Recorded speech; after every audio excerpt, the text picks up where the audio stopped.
Prodi IPA tahun 2020 Universitas Negeri Yogyakarta. Pada video kali ini saya akan membawakan materi pelajaran tentang darah yang disampaikan secara luring terbatas karena terkendala masalah COVID-19 dengan menggunakan pendekatan saintifik metode discovery learning.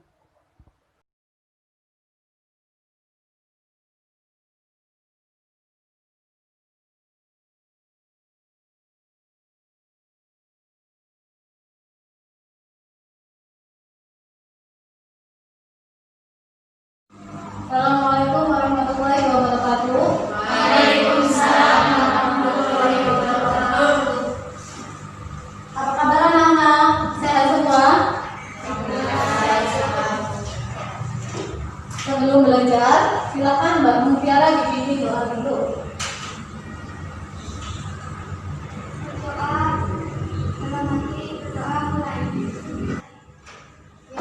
Terima kasih kepada Mbak Mutiara yang sudah mengisi doa. Semoga dengan bacaan doa tadi kita diberikan kemudahan dan kelancaran untuk pembelajaran hari ini. Amin ya. Sudah sarapan semua ya? Sudah ya. Yang sudah sarapan semoga tetap sehat. Yang belum juga jangan lupa jaga kesehatan ya, karena sarapan itu penting. Kemudian ya. Di sini hari ini saya berdiri di sini. Kita belajar di sini untuk mengetahui tentang sistem peredaran darah. Ya. Waktu SD sudah pernah mungkin sedikit ya berbicara tentang sistem peredaran darah. Untuk kita sekarang kalian SMP, silakan perhatikan. Ini adalah kompetensi inti yang harus kalian punyai, yang harus kalian miliki. Kemudian kalau kompetensi inti itu nanti harus bagaimana bisa menyelenggarakan atau bisa mempercayai bahwa semuanya itu diatur oleh Allah. Intinya kompetensi inti adalah tentang keagamaan. Kemudian setelah kompetensi inti ada kompetensi dasar. Kompetensi dasar adalah kompetensi kemampuan yang harus kalian miliki mengenai sistem peredaran darah. Kemudian ada indikator pencapaian kompetensi. Di sini indikator pencapaian kompetensi adalah kalian harus bisa ketika berhasil mempelajari sistem peredaran darah itu harus bisa apa saja ya. Itu indikator tanda-tandanya, misalnya menyebutkan sel darah itu ada berapa. Kemudian di sini ya, perhatikan gambar dulu. Ini ada sebuah anak. Adik kalian mungkin pernah main sepatu roda atau bagaimana ya, naik sepeda juga bisa, kemudian jatuh, kemudian itu terlihat di lututnya ada darah. Atau kalian pernah mengalami yang namanya keperah? Kalau keperah biasanya ada darah yang keluar enggak? Ada. Terus apa mancet sendiri atau kalian perban? Biasanya. Kalau kalian terluka, itu darahnya keluar sendiri atau diperban? Kalau luka kecil misalnya, keluar sendiri kemudian berhenti sendiri apa enggak? Nah, ya, berhenti sendiri. Nah, baiklah, untuk tujuan pembelajaran hari ini, satu, nanti Ibu akan menampilkan video. Kalian dari video itu bisa mengetahui tentang komponen penyusun darah. Darah itu terdiri dari apa saja. Yang kita tahu darah kan merah semua kan, tapi aslinya itu ada bagian-bagiannya. Nanti akan kita pelajari. Itu dari video.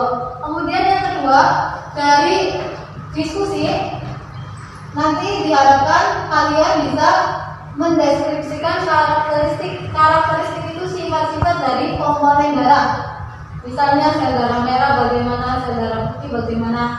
Yang ketiga, melalui diskusi juga nanti diharapkan kalian bisa menjelaskan fungsi dari masing-masing komponen darah. plasma darah fungsinya apa, sel darah merah apa, sel darah putih dan seterusnya. Kemudian yang keempat, ada diskusi lagi mendeskripsikan proses pembekuan darah. Kenapa sih kalau kita terluka darahnya bisa beku sendiri? Nanti ada prosesnya ya. Kemudian yang keempat, nanti melalui percobaan peserta didik mampu membuat model tiruan darah sesuai dengan langkah-langkah yang tepat. Nanti kalian akan praktek membuat tiruan darah. Ya, aslinya darah itu seperti itu di dalam tubuh kita ya.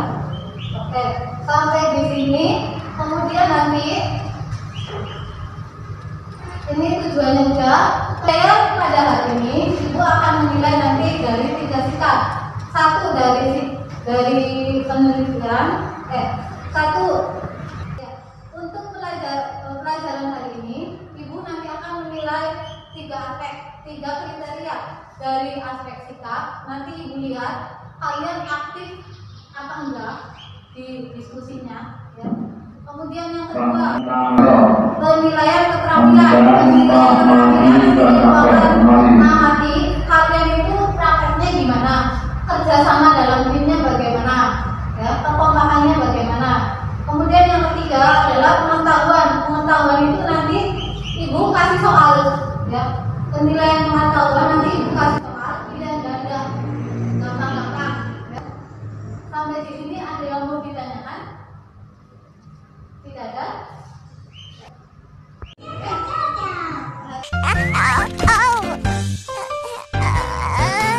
Ibu-ibuku luka, aduh sakit.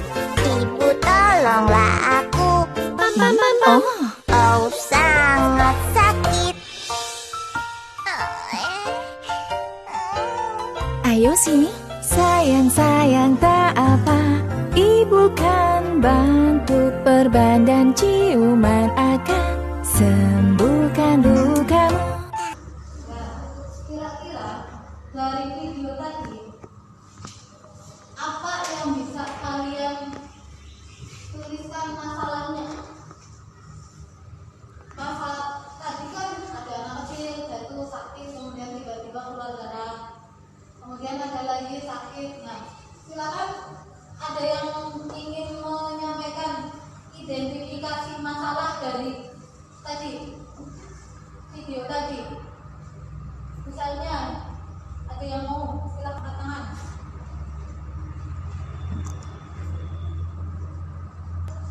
Yang mutiara, mutiara apa?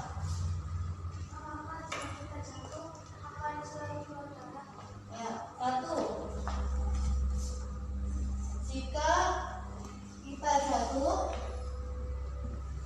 apakah akan selalu keluar darah? Yang kedua, silakan. Yang pertama tadi itu apa ya sih kalau kita jatuh akan keluar darah terus? Yang kedua, tadi bagaimana? Yuk. Ada lagi, satu lagi. Tadi keluar darah, kemudian caranya bagaimana biar nggak keluar darah? Itu bisa menjadi masalah. Yuk, dengan ketika kita terluka darah dapat kita berhenti. Ya, yang kedua, mengapa jika kita terluka darah akan keluar dan berhenti sendiri? Ya, betul. Itu salah satu 2 masalah yang bisa kita temukan dari gambar tadi ya. Nah, oke. Sekarang silakan kalian duduk berkelompok dulu. Kelompok ini kelompok 1, kelompok 2, kelompok 3.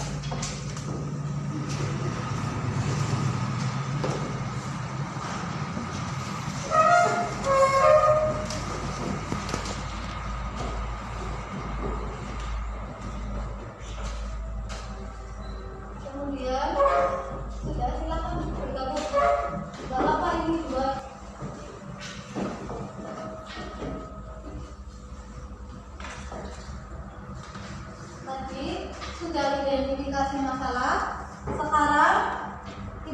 membagikan LKPD, ya. Kemudian kita perhatikan video berikut ini. Selamat berjumpa kembali dengan Bibi. Pada kesempatan kali ini kita akan belajar mengenai komponen pada darah. Pernahkah kalian melihat orang yang jatuh dan terluka? Tentunya mereka mengeluarkan darah, bukan? Nah, kali ini kita akan mempelajari tentang komponen darah. Mengapa darah itu berwarna merah dan apa saja yang terkandung di dalam darah. Kali ini kita akan membuat model komponen darah. Yang kalian perlukan antara lain, yang pertama adalah tabung reaksi, yang kedua gelas ukur, yang ketiga minyak tanah, yang keempat air, yang kelima pewarna makanan, dan yang keempat adalah penggaris. Langkah pertama adalah kita tuangkan sebesar 5 ml minyak tanah.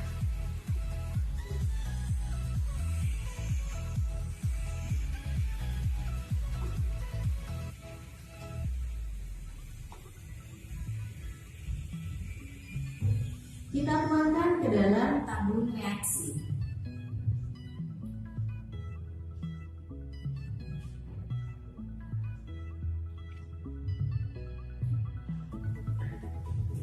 Setelah itu, kita tuangkan air sebesar 5 ml.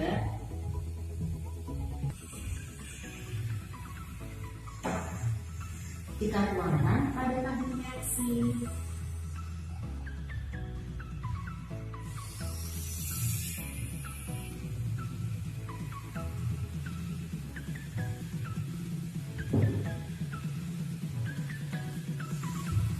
Dan yang terakhir adalah kita teteskan pewarna makanan 3 tetes. 1, 2, 3. Kita kocok.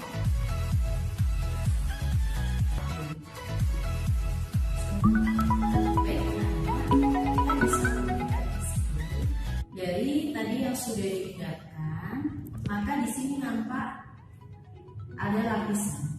Nah, lapisan bawah ini merupakan sel-sel darah, sedangkan di sini ada keping darah, dan bagian atas yang paling banyak ini adalah plasma darah. Keseluruhan adalah 6 cm, sedangkan untuk plasma darah kita bisa melihat 3,5 cm. Oke. Setelah ini kalian mengadakan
Sambil menunggu cairan dari komposisi darahnya mengendap, kita nonton video lagi, perhatikan ya, untuk tekan mengisi LKPD tadi ya. Yang disebut darah ini, sel-sel tubuh akan segera mati hanya dalam beberapa saat. Darah merupakan cairan tubuh yang sangat penting dan harus selalu tersedia dalam jumlah yang cukup. Adapun fungsi darah yang penting antara lain sebagai pembawa zat-zat makanan dari sistem pencernaan ke seluruh tubuh, mengangkut oksigen dari paru-paru ke seluruh sel tubuh, mengangkut sisa metabolisme, misalnya karbon dioksida, dari seluruh tubuh ke organ-organ ekskresi, misalnya paru-paru, mengangkut hormon dari kelenjar hormon ke organ sasaran, memelihara keseimbangan cairan tubuh, mempertahankan tubuh dari serangan mikroorganisme atau zat asing yang dijalankan oleh sel-sel darah putih atau leukosit, dan memelihara suhu tubuh pada kondisi normal yaitu sekitar 37 derajat Celcius. Darah tersusun atas dua komponen. Komponen pertama berupa cairan yang disebut plasma darah. Komponen kedua adalah sel-sel darah dan keping-keping darah yang berupa padatan. Plasma darah berjumlah sekitar 55% dari volume darah, sedangkan sel darah dan keping darah sekitar 45% dari volume darah. Untuk pembahasan pertama, kita akan membahas tentang plasma darah. Plasma darah tersusun atas 90% air dan 10% bahan-bahan terlarut yang terdiri dari 7% protein, 1% garam mineral, dan 2% lemak. Fungsi plasma darah antara lain: yang pertama sebagai pelarut bahan-bahan kimia, yang kedua membawa mineral-mineral terlarut, glukosa, asam amino, vitamin, karbon dioksida, dan bahan-bahan buangan. Yang ketiga, menyebarkan panas dari organ yang lebih hangat ke organ yang lebih dingin. Dan yang keempat, menjaga keseimbangan antara cairan di dalam sel dan cairan di luar sel. Plasma darah mengandung protein-protein yang penting seperti fibrinogen, globulin, albumin, dan lipoprotein. Fibrinogen berfungsi dalam pembekuan darah, globulin berperan dalam pertahanan tubuh, sementara itu albumin berperan dalam membantu aliran darah dan mengatur tekanan osmosis darah. Protein-protein tersebut dapat dipisahkan dari plasma dan membentuk cairan yang disebut serum. Selanjutnya kita akan membahas sel-sel darah. Yang pertama ada sel darah merah, yang kedua sel darah putih, dan yang ketiga ada trombosit atau keping darah. Pertama adalah sel darah merah. Ciri-ciri sel darah merah atau eritrosit manusia adalah berbentuk cakram bikonkav dan tidak memiliki inti sel pada eritrosit yang sudah dewasa. Fungsi eritrosit adalah mengangkut oksigen dari paru-paru untuk diedarkan ke seluruh tubuh. Eritrosit mampu mengangkut oksigen karena memiliki hemoglobin. Hemoglobin merupakan suatu protein khusus yang mengandung besi dan mampu mengikat oksigen. Dalam setiap eritrosit 50 juta molekul hemoglobin. Tiap molekul hemoglobin dapat membawa 4 molekul oksigen. Pengikatan oksigen oleh hemoglobin terjadi di dalam paru-paru melalui reaksi berikut ini. Oksigen yang telah berikatan dengan hemoglobin kemudian diedarkan ke seluruh tubuh. Di dalam sel-sel tubuh, oksigen dipakai untuk reaksi respirasi, berupa karbon dioksida, yaitu bahan buangan yang dihasilkan tidak di eritrosit dibuat di dalam sel darah putih. atau buahnya leukosit dapat sinofil Video tadi kalian isi LKPD tadi ya. Yuk bacakan. Jawab pertanyaan-pertanyaan.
Ambil dilihatin.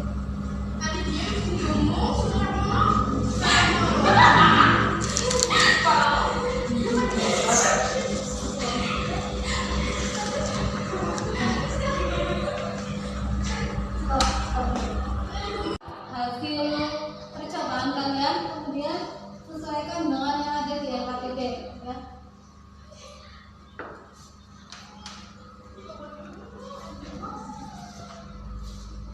Dicocokkan dengan di buku.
Gambarkan sesuai dengan yang kalian peroleh. Misalnya ini ada yang terang, ada yang gelap. Itu yang terang menunjukkan apa, yang gelap menunjukkan. Oke, sekarang jika sudah selesai semua, perwakilan yang kelompok maju, atau kalau mau maju silakan berdiri, mempresentasikan apa yang tadi diperoleh dengan suara keras. Silakan, siapa dulu itu nggak mau menunjuk, kalian sudah bisa. Silakan. Jangan jauh-jauh. Assalamualaikum warahmatullahi wabarakatuh. Waalaikumsalam. Perkenalkan, nama saya Mutiara Najim Feiruz. Saya dari kelompok 2 akan mempresentasikan hasil penelitian yang telah kami amati. Yang pertama, ada beberapa lapisan yang terbentuk pada campuran tersebut, yaitu ada 3 lapisan. Yang nomor 2, gambarlah lapisan yang terbentuk dalam tabung reaksi tersebut. Dalam percobaan ada yang terang dan ada yang gelap, menunjukkan bahwa adanya darah merah dan darah putih. Yang nomor 3, analogikan setiap lapisan yang terbentuk dengan komponen-komponen pengisi darah. Minyak goreng mewakili bagian darah, yaitu asam lemak. Pewarna dan air mewakili pada bagian asam darah. Nomor 4,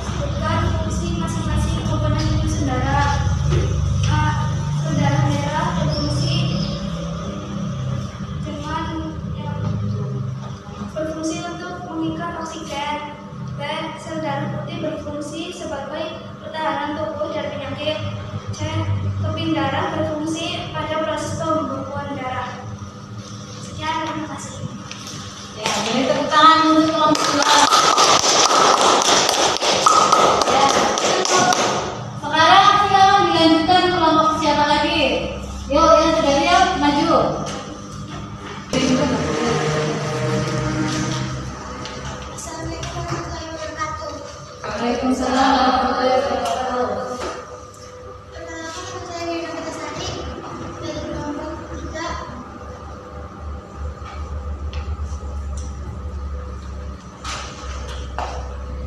Ini menjelaskan fungsi darah. 1. Mengangkut sari-sari makanan dari usus dan mengedarkannya ke seluruh tubuh. 2. Mengangkut oksigen dari paru-paru serta mengedarkannya ke seluruh tubuh. 3. Mengangkut sistem metabolisme untuk dikeluarkan melalui alat ekskresi. Sudah dari kelompok 1 sudah. Kelompok 3 maaf. Sekarang boleh menambahkan kelompok 1. Silakan. Ada ke teman-temannya juga. Silakan teman-temannya. Rumusan berdasarkan video yang terdapat di luar. Apakah kita jatuh mesti mengeluarkan darah? Mengapa jika kita jatuh darah dapat keluar dan mengalir sendiri? Kemudian kesimpulannya fungsi darah untuk apa?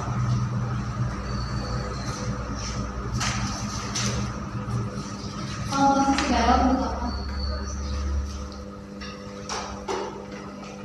Ini presentasikan. Ya, ternyata tadi sudah bagus semua ya. Tepuk tangan untuk kalian semua. Tadi Ibu ini akan mengulang kembali. Tadi untuk kelompok 1 dia mempresentasikan tentang rumusan masalah dan prediksinya, nggak apa-apa. Kemudian dilengkapi lagi oleh kelompok 2, dilengkapi lagi oleh kelompok 3. Jadi semuanya sudah pas menjawab semua yang ada di LKPD. Nah, sekarang ada yang mau tanya? Ada yang mau tanya, sudah paham? Ngantuk? Kalau tidak ada yang mau ditanyakan, mari kita buat kesimpulan untuk pembelajaran hari ini. Ya. Kesimpulannya, 1. Komponen darah terdiri dari apa saja? Komponen dari apa saja? Ya, komponen darah terdiri dari plasma darah dan sel darah, betul. Kemudian yang kedua, fungsi darah. Silakan yang mau menyebutkan fungsi darah siapa? Fungsi dari masing-masing sel darah. Yang kedua, fungsi sel darah silakan disebutkan. Tiara. Fungsi sel darah. Yang pertama, sel darah merah berfungsi untuk menyimpan oksigen. Dan sel darah putih berfungsi sebagai pertahanan tubuh dari penyakit. C. Keping darah berfungsi pada proses pembekuan darah. Ya. Ya, betul. Tadi kalian sudah bisa menyimpulkan pembelajaran melalui percobaan pada hari ini ya. 1. Komponen darah secara garis besar terdiri dari 2, yaitu plasma darah dan sel darah. Yang mana dalam tubuh kita plasma darah itu jumlahnya 55%. Kemudian sisanya atau 45% adalah sel darah. Sel darah manusia ada berapa macam? Ada 3 ya. 1 sel darah merah, yang kedua sel darah putih, yang ketiga adalah keping darah. Fungsi utama ya dari sel darah, yang pertama sel darah merah adalah mengangkut oksigen, mengangkut sari-sari makanan, kemudian mengangkut enzim, mengangkut hormon yang diperlukan oleh tubuh kita, sehingga seluruh tubuh kita akan tetap sehat ya. Itu yang pertama. Kemudian yang kedua, fungsi sel darah putih adalah sebagai pertahanan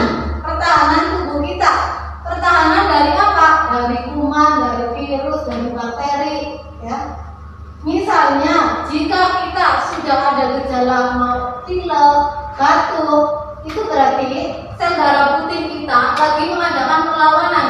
Ya.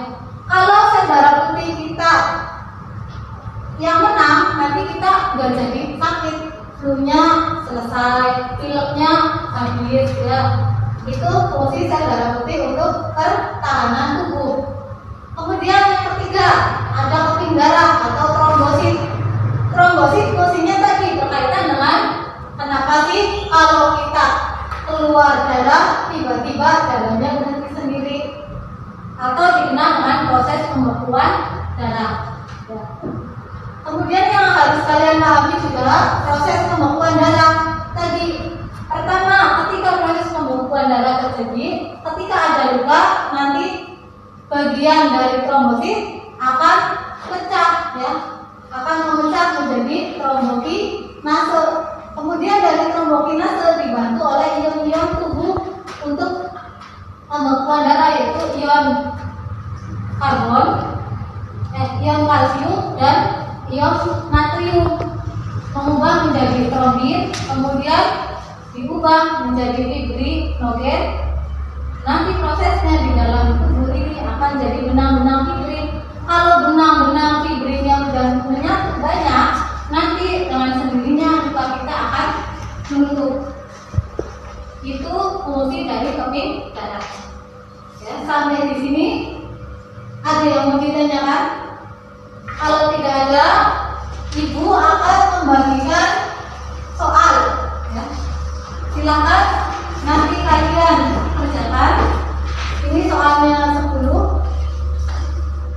Pilihan ganda, gampang-gampang semua. Jawab Bu. Ya, sendiri-sendiri ya. Kalau yang tadi percobaan itu kelompok.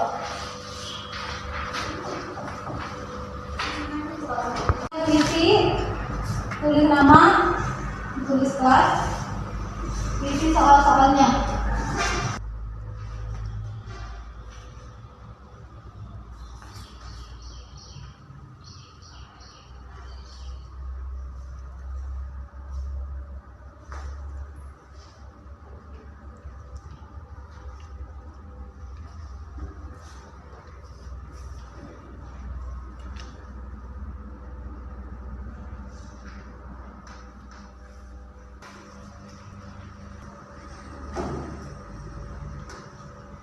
Sudah kumpulkan.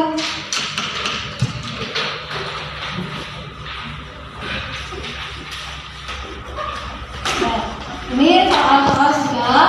Kemudian ya, ibu cukupkan pelajarannya sampai di sini saja. Ya.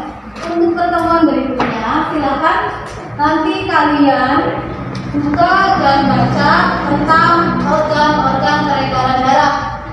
Ya. Tapi organ peredaran darah itu ada berapa? Ada apa saja? Ada berapa?